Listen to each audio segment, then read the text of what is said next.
juice. Everything she says is truth. If you don't know, now you know. All you ever gotta say is heard that, heard that, heard that, heard that, heard that, heard that. Look, all you ever. What's up, Heard That Nation? Listening in the United States and around the world, you are now listening to the Heard That with Marisa Tigney podcast. If you're watching right now on YouTube, do me a favor, hit that subscribe button so you stay in the know of every new episode and guest that I have on this show. Your girl got a lot of big news coming. I mean, I got a lot of big news I'm going to announce because it's been a lot that's been happening for your girl. So great to be here. Great to be on. I know it's been a minute, but when I tell you the big things that are happening with this show, with me, it's just been absolutely amazing. I mean, big news like my Lions right now, the Kings of the NFC North, sitting there at 3-1 on top. And I'm rocking my Lions jersey right now for those that are watching on YouTube because, you know, when you got good news happening in your life and you got good news going on with your team, I mean, you got to bring that energy double time into the studio. So yeah, that's what's happening with my amazing Lions right now, sitting at 3-1. And then our next game up is against the Carolina Panthers. Listen, it's amazing to me that I see, and I'm going to go into what I'm going to be talking about today on the show. It's amazing to me the amount of fair-weathered Detroit Lions that are coming out of the woodwork, the ones that are quote-unquote diehards. They're now coming out of the woodwork. Now that they see the Lions are first place on top of the mountain in the NFC North. And, you know, your girl be keeping receipts on some of these people. And, you know, and it's great. The ones that have acknowledged it on X, formerly, you know, as known as Twitter, that they have, you know, said, yeah, I was one of those ones that doubted this team, or yeah, I doubted a quarterback, or yeah, I doubted the leadership of Brad Campbell, or Dan Campbell. You see, I'm mashing Brad Holmes and Dan Campbell together. Brad Holmes is the genius that is, you know, that has brought our team from the pinnacle of abyss. And Dan Campbell is the one that has literally steered the ship along with our great coaching staff. Jared Goff, our QB, our defense is on all cylinders. Our offense is coming together. I mean, everything that I could ask for in my lifelong fandom of the Detroit Lions is coming true. And yes, people are like, Marisa, stop sipping, stop drowning yourself, stop baptizing yourself up in that Honolulu blue Kool-Aid.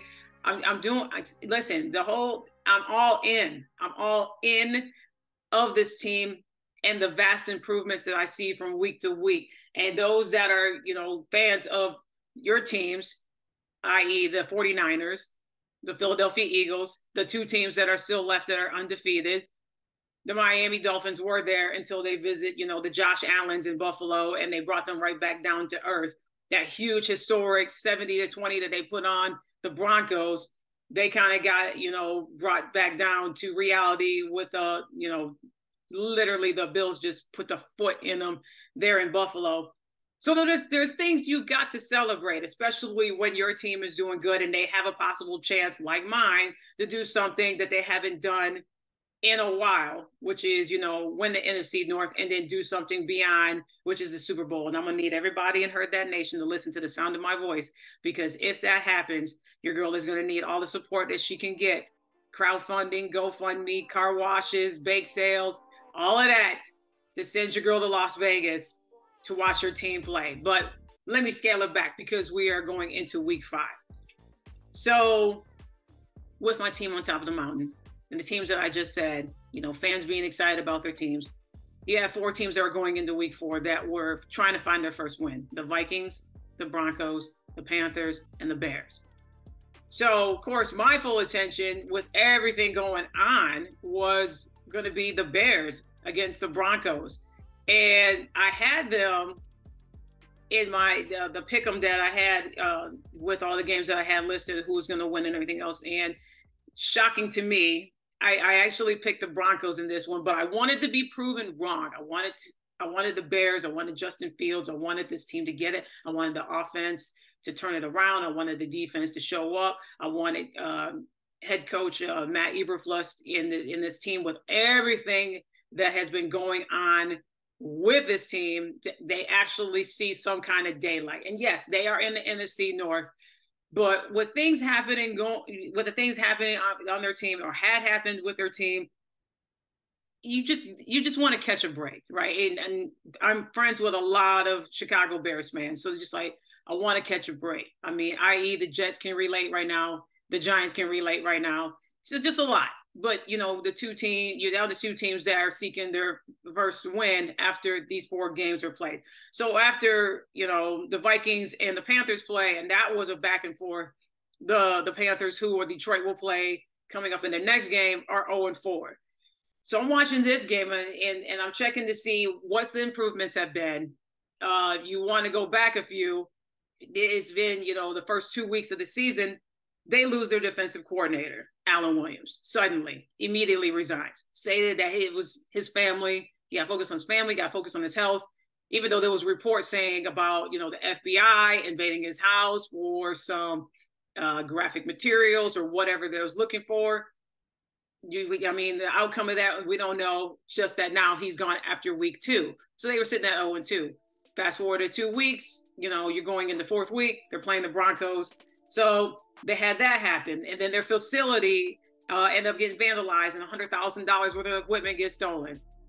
So that is happening. You got some discussions in between between the quarterback and the coaching staff. Justin Fields not trusting the coaches for the words he was saying, and the leadership there, and then he retracted his words saying, I got to be a better leader for this team, I got to do better, I got to make sure that I'm making the plays and so forth, and we're going in, you're gonna play a very good Broncos team who at that time they were 0-3 too, trying to find their identity. Russell Wilson getting the bag, but nothing to show for it. So both teams searching for the first win, both teams struggling with the ball and so forth. So you got your first half. Bears looked like they was going to run away with it. I was quite impressed. Up at halves, 21-7. And going into the second half, I'm going, okay, they're going to bring this energy into the game. I mean, they're at home. They're making the plays. Everything's on all cylinders. But then here's the thing that I had learned in this game is that the struggles that have been since Russell Wilson has joined this Broncos team, and then you got Sean Payton, head coach Sean Payton, and realize too about Coach Payton is that Coach Payton is that old school coach that he's going to be hard on his players, he's going to be tough on his players, he's going to say what he's going to say. You see that a lot on the post conference. He's going to mention players if they don't step up. He's going to mention you by name and has no shame about it. Because he's that guy. He's straightforward, direct, and he's not going to sugarcoat. So the second half, I'm going, okay, this is going to be an ugly situation for the Broncos going into the second half. They can't stop the run. They can't stop the arm of Justin Fields. Whereas Russell Wilson trying to, pretty much galvanize his team and bring them together. And when I tell you that to come back down from 21-7 to score 24 points, and then the Bears end up losing 31-28. I'm just like, there's so many factors that has gone wrong with this team that now sit at 0-4. Whose fault is it? And I had to like, after watching this, and I watched this a couple of times, just I watched it full in its entirety, and then I went to look at certain plays and just the body language of it all. Matt Eberflus is a defensive-minded coach. So I know the reports of when he took over this team, it was mixed. I asked some of my Chicago Bears fans, I'm like, how you feeling about, Matt Eberflus taking over your team? A lot of, mixed emotions, like going, oh my gosh, I don't understand why in the world is he going to be able to develop Justin Fields? Are they going to let him play to the full ability that we saw him play at when he was in college? Are they going to be on the same page? Those were the questions that were going to be answered. Are needed to be answered. And so you're watching this team and just it's just more questions than answers when it comes to certain plays. It's just the offensive line protecting him when he's in the pocket, and the many times that he got sacked, and then you just look at where is the leadership, where is the development, what are they doing for him? And I was watching some of the media shows, and I was watching Get Up, and I was watching First Take, and I was hearing Mike Greenberg talk about, that they are setting Justin Fields up. They have set Justin Fields up for failure. And if he was, for example, on the Atlanta Falcons, the whole situation would be better because why? The coaches would develop him to the quarterback potential, the talents that we have saw when he was with Ohio State. And we're not seeing that. He's being withheld to play and unleash the ball and make these plays. It's just like he's playing with uncertainty. And mind you, again, he's in year 3. He's not a rookie. So, you don't get that benefit of a doubt like a Bryce Young that's trying to figure it out at Carolina. But on the flip side, you got CJ Stroud, who hasn't thrown any interceptions, and he is in his bag right now to the CJ Stroud that we saw at Ohio State. We saw that he was a finalist for the Heisman Trophy, and deservingly so. And so you're seeing shades of that leadership, and you're seeing shades of that role that he's getting at, that he's getting better and better each week, that the Texans is that team that people need to start talking about if they continue on the path of getting, continuing winning week to week to week to week. And so now you're looking at this Bears team with everything that's happened, with their defensive coordinator resigning, with the body language of Justin Fields, this offensive line that's frustrated, the defensive line is frustrated. They haven't won, unfun fact, since week 7 of last year in October. So you're coming up we are in October. So you're coming up with how in the world can they figure this out? And their next, they got a short week. Their next opponent is at Washington versus the Commanders. So the Commanders, are starting to figure it out with their quarterback and their teams. And, you got Eric Bieniemy that's just, doing so well on the offensive side of things. And so when is this team going to win? When is it going to be the turnaround? When are you going to see Justin Fields feel confident? When are you going to see these coaches actually invest in his talents? When are you going to see a defense be the defense of, several years ago and the key pieces that they need? You got the draft that's going to be coming up. And I'm not trying to fast forward it because we're going in we're in the week 5 and the football season has already gone by so fast, college and in NFL. The Chicago Bears, you're looking at possibly, and I saw, and it's always the fans online that, if your team's not doing well, tank for, whatever player. You got Caleb Williams out of USC, possibly could go and win back-to-back Heisman trophies, since Archie Griffith did it in the 70s. And, do you tank for him? And then they already got a number 2 pick as a lock. So you could possibly have the first 2 picks. So if you end up getting him, you're going to have to get rid of Justin Fields and the overhaul of players to obtain Caleb Williams to be some kind of contender in the NFC North. I mean, biased to me with my Lions, I don't want you to be a contender, but with teams, they got to figure it out. They got to figure out what their next moves are, what their next steps are. Matt Eberflus, does he stay with the team? Do they get a new head coach? Do they just basically do an overhaul? There's a lot of questions surrounding this team. And so, they just got to figure it out. It's just sad to watch them just continually, just go downhill from the potential that they have. And so we'll see what they're going to do against the Commanders. It's going to be an interesting game. I definitely am going to check that out coming up on their short week on, Thursday Night Prime. But who knows? I mean, I'm looking forward to hearing the feedback of all the Bears fans that are literally frustrated and burning their jerseys. I mean, we're in week 5 and they want to disown their team that they're, lifelong fans of. So we'll just see about that. So as I'm rocking my Detroit Lions jersey, I'm going to stick with, my beloved city, the beloved state. We had to say farewell to the legend himself from the Detroit Tigers, Miguel Cabrera, Miggy to many, number 24. Farewell, adios to his career. Just recently he actually announced his retirement before the season had started, but he spent 20 years in baseball, 4 of them with the then Florida Marlins, and then the 16 seasons with the Detroit Tigers.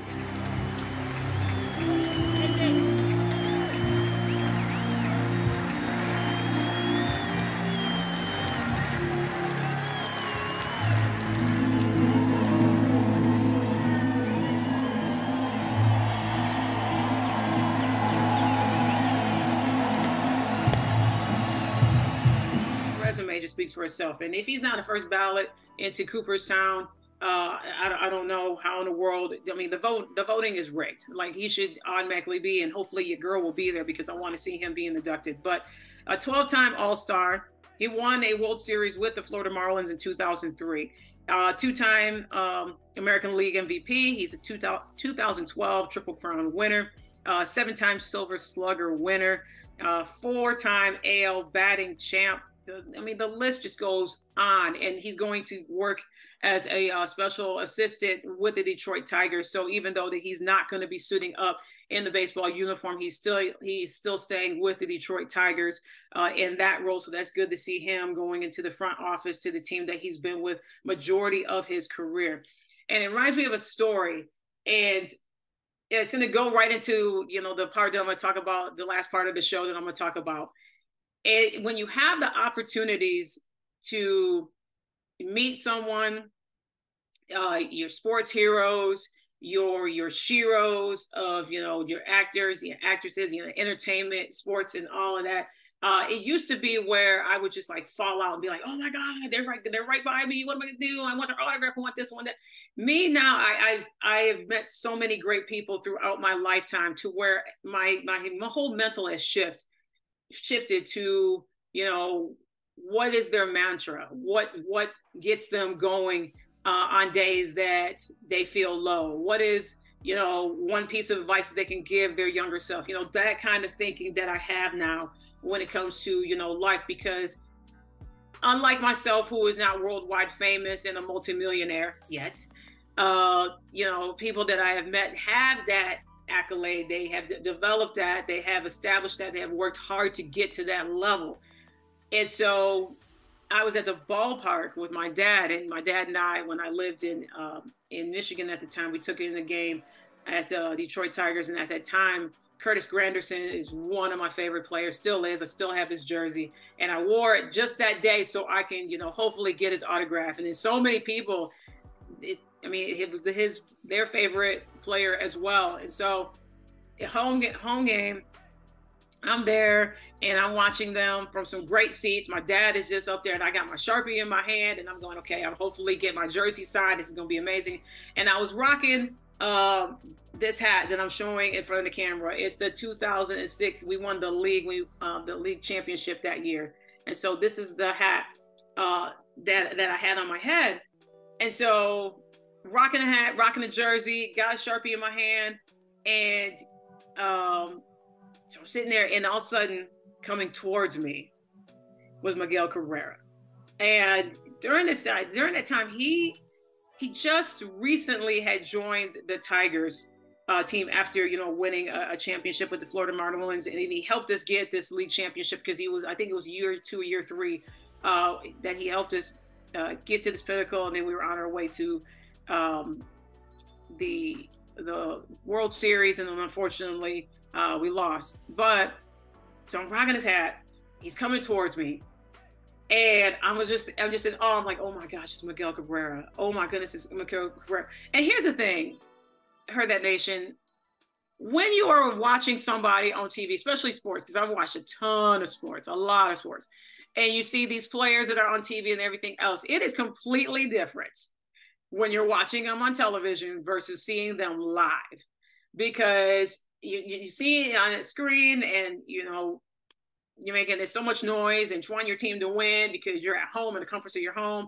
and losing your mind. And then unless you have your significant other or, i.e. my husband, he's just looking at me like, oh, why are you talking to the screen? The screen can't hear you. You're just acting out of your mind. But he does the same thing when his Cowboys are on. So anyways, so if you see, like I said, it's different when it's on the screen and then you see them live. They're bigger, taller, strong. And so he's walking towards me, and I was just like in stuck awe. And this is the part right here where it's just like, if any advice that I would give somebody that is going to meet someone that they've always wanted to meet, a famous person in entertainment and in sports, whatever genre it is, politics, whatever. If you have that opportunity, be ready so you don't have to get ready mentally. What comes out of your mouth. He's coming towards me, and I'm just looking at her and I'm just in awe because Miguel Cabrera is a big guy. And so here's me with, my ball cap on, my Sharpie marker, and I'm just looking up and he's walking and he's got his back.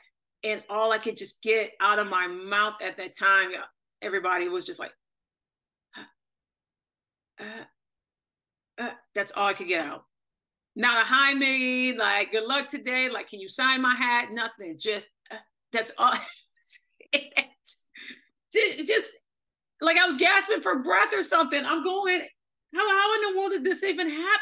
And so he's walking past me and I'm just like, and I shut my eyes and I'm like, I cannot believe that I just passed up my opportunity. Like I shot my shot and then the shot just went, it just bricked. Like it just shot the basketball and it just went air ball. Like just literally no rim, no net, no backcourt, nothing. It just completely went over.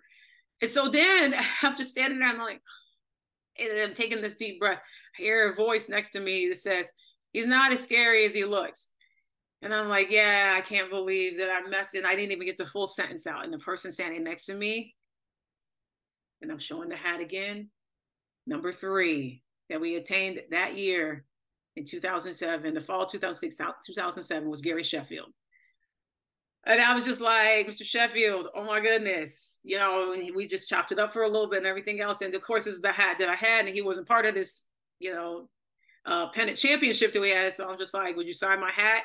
And he was so gracious that he did, and so that was really cool. But it's just like, at the same token too, like, I missed the opportunity to talk to Miguel Cabrera, but same token too, shout out to Gary Sheffield for getting, for signing this hat, for being part of a team that he wasn't even, the year that he wasn't part of the pennant race, but, it was cool to have that moment. So, one day I hope to, and I'm putting this out there because I'm a person that, dreams big and, walks by faith and everything else, that, I get another chance to meet Miguel Cabrera.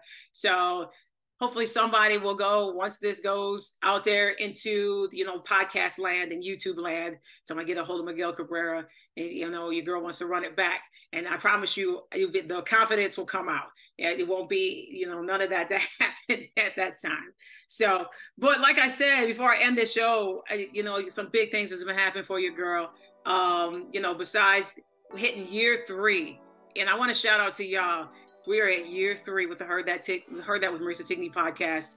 Thank you to everybody that's been following this journey. So much more to come. I know I had, several things I had going on this summer, some vacations. I stepped away from the microphone for a moment. I did, my very first live show, more of that to come, and things that I have going on, some amazing guests that are going to be coming on. But we hit year 3, y'all. We are over 100 episodes on the podcast airwaves. We're near almost 70. On YouTube, give or take a few episodes I'm still doing, including specials and all that. So past airways, we're near almost 70 on YouTube, give or take a few episodes I'm still doing, including specials and all that. So thank you for the subscriptions. Thank you for the shares. Thank you for the likes. Thank you for the comments. Y'all be hitting up the DMs and want to know what was up with me and everything. So I'm good. Your girl is good. Refreshed, still out there, chasing this amazing dream. The podcasts are going to come up. Wanting to do things with this show, 2 jobbing it right now. But you know what? Like I said, I'm a big person that, I'm a person that dreams big, that goes big, even though that I got a bunch of no's, I don't let it deter me from my dreams. That is for somebody. So hope somebody receives that. But before I end this show, I want to end it with this story that happened to me recently. So there was an incredible human being by the name of Kenny Burns, who has years upon years upon years in the music industry, and his brand is massively big. He has an incredible podcast that's out right now. He has hosted a number of events and things, and the first time I've ever seen him was hosting one of the Club Quarantine live events. And when I tell you, this man's energy is beyond infectious. Like, he will draw the audience in with his voice. He will get you hyped. He will get you crunk. If you don't have any rhythm, you'll find rhythm that night to start dancing, sing along, everything of that nature. And the most epic one that I went to recently was the one in Detroit. And I had posted something to the fact of, thanking him for, bringing the city that I love, the state that I'm from together. And just, we had such a vibe that night. And, and I met him on a couple occasions. Well, he had a contest because they were expanding their brand, and they were looking for correspondents, one for, music, one for, politics, one for health and beauty, and, one for play-by-play sports. And so I'm going, oh my gosh, this is awesome. And so here's the thing, I wasn't going to enter, because I was going, okay, I'm continuing to build, the Heard That. I got things that I got going, coming up, and, trying to get some of these guests to, confirm to be on the show. And so this is where people were literally flooding people that got my number, or they were flooding the DMs and everything else, like, oh my gosh, Marisa, this is your opportunity. Oh my gosh, you need to make this happen, and so on, so on, so on. And so a recent guest, a frequent guest on the show, Monty Moss, and y'all have seen him on this platform many a time, where we have done, the 68 tournament and talked about different things. He's out of New Jersey, a phenomenal sportscaster in his own right. And so he texts me, he goes, so when are we doing this? And I'm like, what do you mean by we? I'm thinking, he's great. He's got this. There's some other people on their platform that on their platforms, I follow them on Instagram or on Facebook or whatever. I'm like, man, they sound amazing. Their vocabulary is on point and all of that. And so he was like, when are we doing this? I'm like, I don't know what we is happening, but, you can do this. He goes, no, he goes, I think that we should go and do this together. He goes, I'm not going, doing this without you. And so I'm going, okay, well, let's put a minute reel together and see what happens. So we entered in before the deadline was cut off. And mind you, the contest was already open. So people were already entering it, and I'm seeing people's videos go up and, just liking all of them and seeing what they're all about. And so we put ours in, and shout out to Jen Rodriguez for doing an amazing quick edit on a 1 minute reel that we did together. So put that in. I sent it in to the editors and the people of the Kenny Burns show. And, they posted it up, and then the amount of people that, voted, I didn't know the numbers. I just saw that people were viewing it. I saw that people were posting it in their stories on Instagram. I saw that people were saying a lot of kind things on there.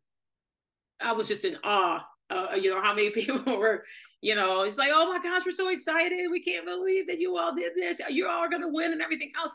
And so literally, my heart is beating out of my chest. And here's the thing of all of it is that I was at complete peace, whether it would happen or if it didn't happen. I was at complete peace because I was rooting for everybody. I was rooting for everybody that, stepped out of the box and entered, and, they wanted to take their, skill to the next level. I was rooting for everybody, and so I was at complete peace. And it is so, that peace that just sits with you where you don't have to worry, you're not nervous or anything else. And so when it came time, after all the entries were in, after all the votes were counted, it came time to announce. And so he pulled up some people that were in the the ones that were in the finals pretty much of there. So, I waited for him to, cue me up and so forth. So, IG and their glitches that they have from time to time. If you have IG, you can relate. So they didn't have time to do so. So they announced the winner. And so the last category was the play-by-play one. And so they said my name, and like I said, Monty Moss also is part of the duo. So it sent it under my page. And so they had somebody else that was doing sports, and, his voice was absolutely amazing. And, what he was talking about in his video entry. And so, at first it was just, you have that moment where it's just like, it just goes in slow-mo, where you're seeing, shout out to Tiffany Hamilton and Kenny Burns, they're announcing the winners. And so it was just like that moment, it was going slow-mo. I heard my name, and then I heard the other person that was also a finalist in this. And then Kenny asked her, she goes, so, who the winner is? And they said, Marisa Tigney podcast. And I was stunned. And so I'm seeing people in the chat saying, congratulations. And so I put in capital letters, did I win? I said, wait, did we win? Did we win? Hold on, did we win? And so Your girl is a correspondent. She's a sports correspondent along with the super talented Monty Moss for the Kenny Burns Show. We do play-by-play. We talk about the top sports news and updates of the week. And the exciting thing is that we were slated on Wednesdays every single week. Now we do it 2 times a week because there's just so much to dive into. So now we do Mondays and Wednesdays on IG on the Kenny Burns Show. So please follow the Kenny Burns Show on Instagram. Follow your girl, Marisa _Tigney _podcast. And please follow the incredible Monty Moss, the number 3 on Instagram. We are correspondents. We are doggone correspondents on the Kenny Burns Show. So Heard That is still active, still going on. I'm on another podcast, Death, Taxes, and Sports podcast with 3 incredible gentlemen, Ben and Jeff and Gary. And then now I'm a sports correspondent for the Kenny Burns Show. So I'm just beyond over the moon. I cannot wait to see what else evolves from all of these ventures that I'm on. Shout out to every single person that voted for us, that got us to where we needed to be to have this opportunity. We do not take it lightly. It's been an absolute ride. Some late nights, some late recordings, but in order for you to chase your dreams and to make them happen and to make them grow, it's, some things do need to be sacrificed sometimes in sleep. So like I said, I'm in that 2-job world right now, soon to, have everything evolve and to where I, do this full time, the thing that I love, and to, travel around the world and, and to host and to, talk sports and talk with people and everything. And so, and this has been an absolute amazing ride that is just going to get even better. So I thank all of you. I thank the supporters. I thank the silent watchers. I thank the people that, doubted me, that didn't think that this would continue. Your girl is just getting better and better each episode, day by day, as I continue to write, as I continue to evolve. So anytime that you have that moment in your life where you don't think your dreams are even worthy enough to go for what you want to do, go for it. That still small voice inside of you will let you know that everything is going to turn out the way it's supposed to turn out, and it's going to turn out amazingly. Why? Because you continually to pursue your passions and your dreams and to go for it. So thank you, everybody that has made this girl, this woman, this 50-year-old woman, realize it's not too late to continue to go for her passion and her dream. And I thank each and every one of you all for tuning into this incredible show. More to come. And as I always end the show, take care, stay safe. Year 3, baby. And we're out of here.